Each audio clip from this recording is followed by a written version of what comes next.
Hello, it's Charles with Uber Eats. Today is Sunday, March 16th, 2025, and I am blessed. I got the wake-up call today, and I got to see another day in McAllen. It's right now it's 7:48 in the morning, and sunrise time is 7:41, so just a few minutes after sunrise. And according to Google, I just checked it when I got done filling up my tank here at the gas station. They said it's 62 degrees right now, and it's going to get up to 85 degrees and sunny skies. Last night when I was listening to the radio, the weather report explained that we have a cold front coming through the Rio Grande Valley, and that's going to give us some cooler temperatures for the next few days. Next 5 or 6 days, according to that report. And that's the way it looks according to Google, too. We're not going to see temperatures anywhere near 100 for the next few days, which I don't mind one way or the other. Like I said 2 days ago, that 101 high temperature wasn't anything like I've experienced in Las Vegas. I know they say humid heat and dry heat is different, but in my opinion, 100 degrees is 100 degrees, whether you're in the desert or, in a subtropical area like McAllen is. It all feels the same to me. In terms of like how well you can bear it, the temperatures, you still need to drink plenty of water when it's hot like that, and keep moving around and find shade, whether you're in a humid area or a dry area. So that's probably not a popular opinion, but I've lived out in the desert, and I've lived in Oklahoma, and now experiencing the way the heat is down here in southern Texas.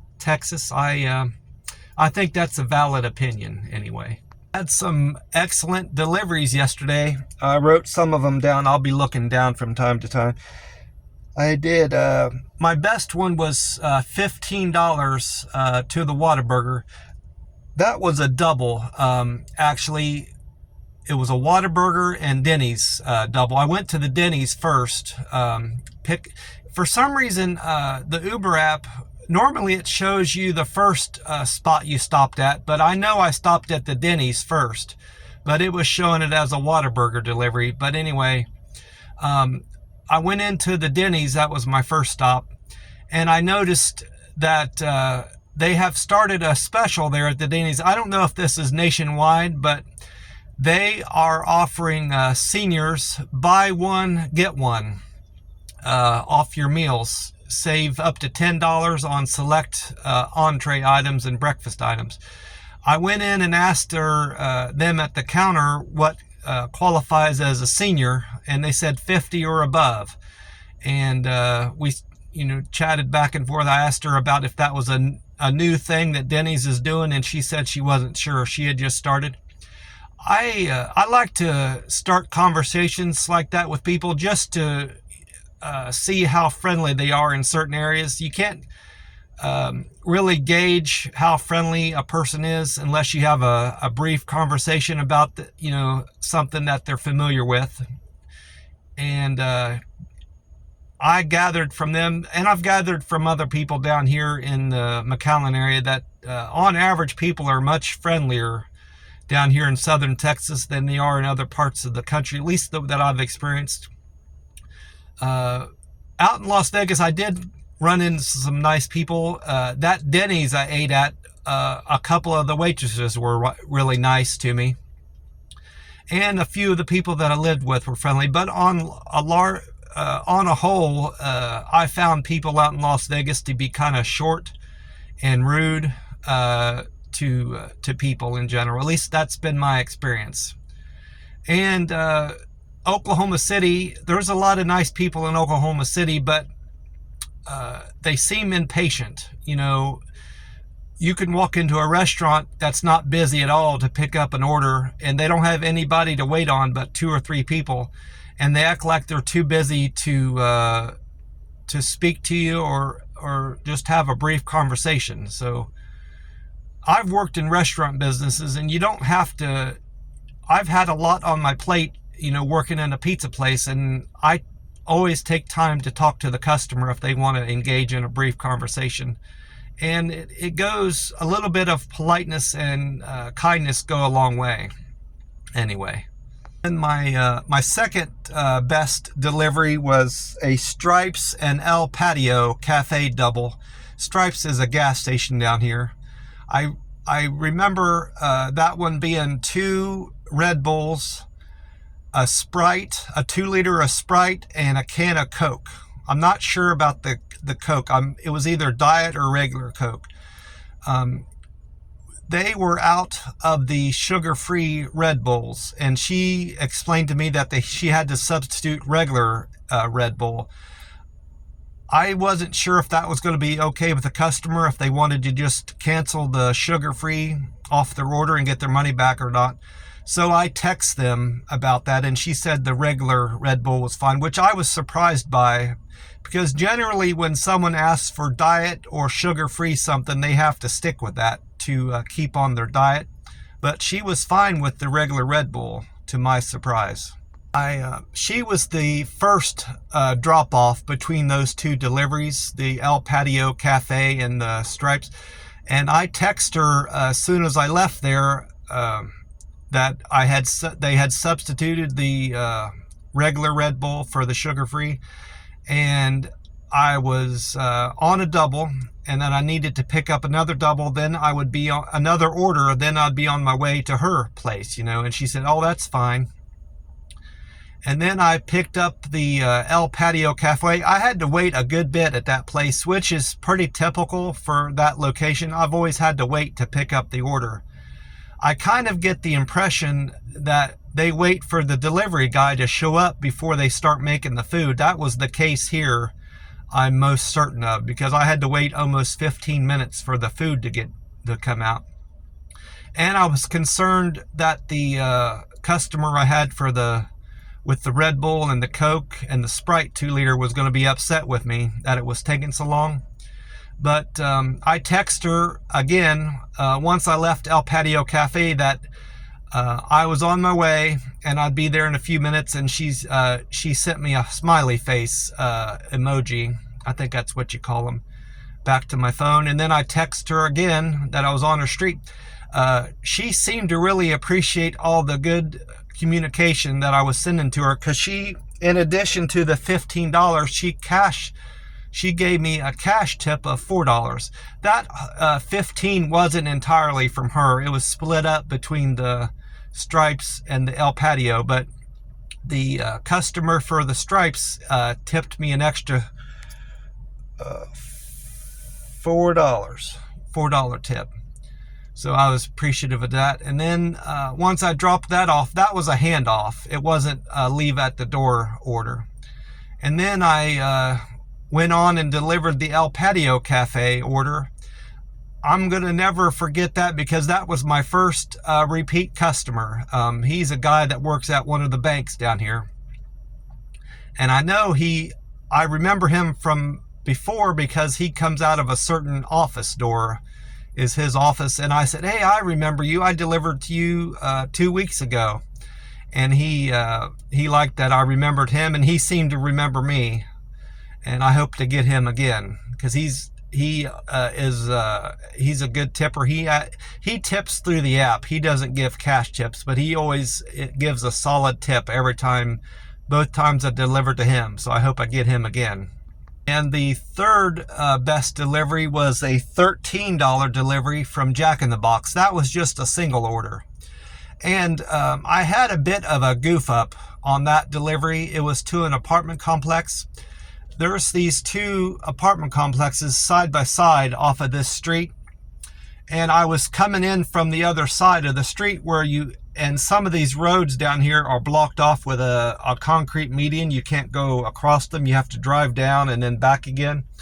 Well, I crossed the street, turn right, and I had to do a U-turn to come back the other way to hit his apartment. Well, I didn't get a good idea in my head of how far up I was going to have to come, and I was trying to keep an eye on the app once I did that U-turn. Well, I looked down, and I realized I was going to have to get over fairly quick to get turned into his apartment. And they weren't letting me over into the right-hand lane. They were there was this car blocking me. I had my signal on, and it seemed to me that driver was intentionally speeding up and slowing down to keep me from getting over into that lane. So I literally had to stop in my lane, to a complete stop to force that guy to drive on to, turn over and make my turn. Well, by that point, I had already passed that guy's apartment, and I was turning into the wrong apartment complex, but I didn't realize it. So I get out, I drive up to building 4, which is his building according to the app, and I was in an entirely wrong complex. I text him, I said, "Hey, I'm parking at your building 4. And he apparently came out to look for me because according to his app, I was in the wrong area. He said, "You're in the wrong complex." He was nice about it. And then I realized what I had done, and I looked over, I could see those apartments I was supposed to be in. So I had to do another U-turn because you can't drive. I couldn't turn left out of there. I had already passed it. So I had to do another U-turn and then turn into the right place. But he ended up giving me a cash tip of $3 on top of what he already paid me. So I had some great deliveries yesterday.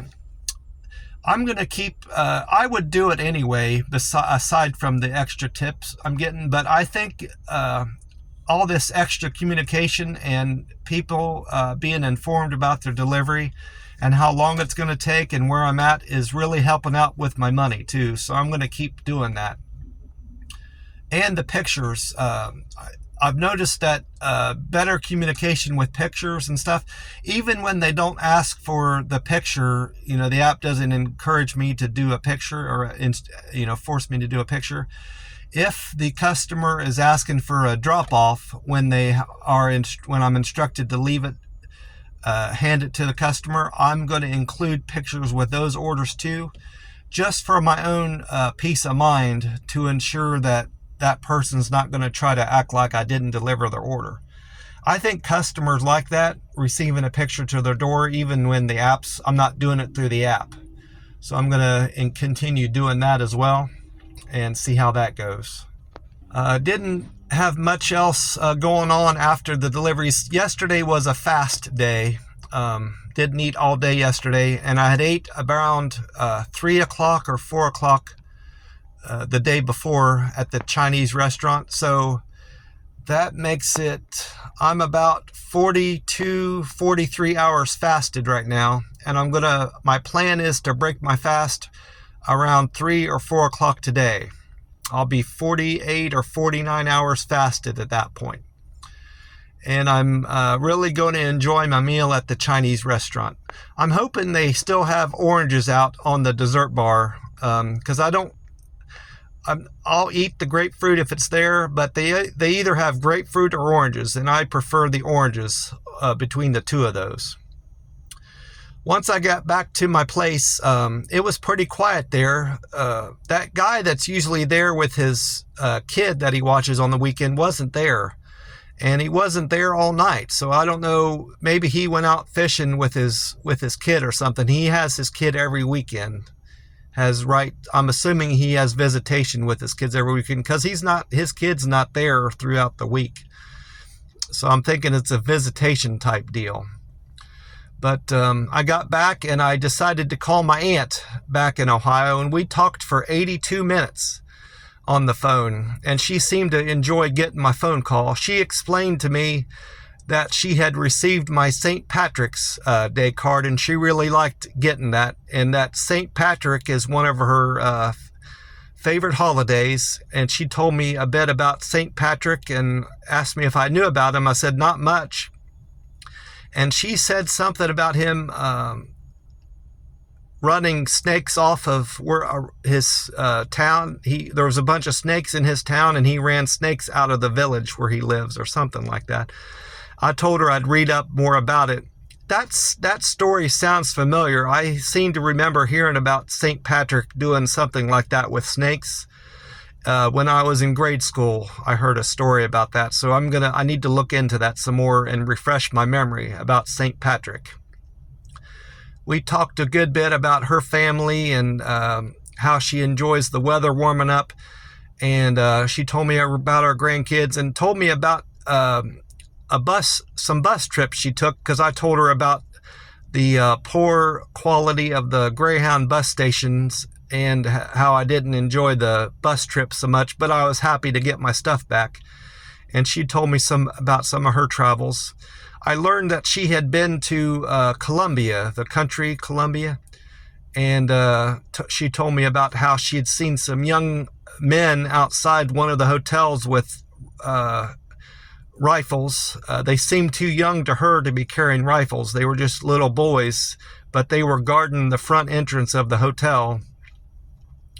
And that she would have rather went in and looked around in the hotel just to see what it looked like, but she didn't want to go in there with the armed guards out front. It kind of scared her.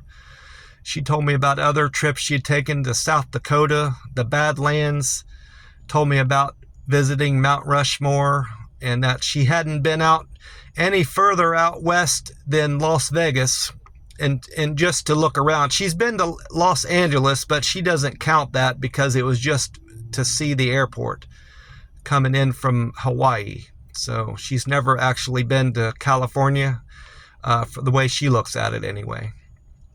Well, that was the extent of my day. It's 8:05 now. I'm gonna get started, signed on with my app, and get on with my deliveries. I want to wish you all a great day, and God bless you, and I will talk to you soon.